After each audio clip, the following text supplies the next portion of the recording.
আগামী পর্বতে আমরা দেখতে চলেছি ঘরেতে নীলা এবং দীপু। হাতে কাগজটা নিয়ে নীলা দেখে অবাক হয়ে দীপুকে বলে, এতে তো লেখা আপনি সিঙ্গেল, কিন্তু আপনি তো বিবাহিত। তখন দীপু বলে, আসলে এই অফিসে কাজ করতে গেলে না বিবাহিত হলে চলবে না। তখন নীলা বলে, তাহলে আপনি না কাজটা ছেড়ে দিন ছোটদাবাবু।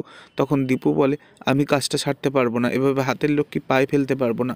এই কথা শুনে নীলা মনে মনে বলে, না বুঝে ছোটদাবাবু নিশ্চয়ই কোনো ফাঁদে পা দিয়ে ফেলেছে। পরের দিন দেখা যায় নীলার সাথে দেখা করতে বাড়িতে একজন লোক এসেছে, আর সেই লোক নীলাকে বলে, আমি সত্যিই আমার ভুল বুঝতে পেরেছি নীলা, আমি মন থেকে তোমার কাছে ক্ষমা চাইতে এসেছি এখন। এভাবে দুজনকে কথা বলতে দেখে দীপু মনে মনে বলে, নীলা স্টুডিওতে যায়নি বলে এভাবে বাড়ি অবধি চলে এলো ক্ষমা চাইতে। এবার কিন্তু আমার খুব অদ্ভুত লাগছে। এই বলেই দীপু সন্দেহ করতে থাকে নীলাকে। তবে কি এবার দীপু ও নীলা একে অপরকে সন্দেহের চোখে দেখতে শুরু করবে?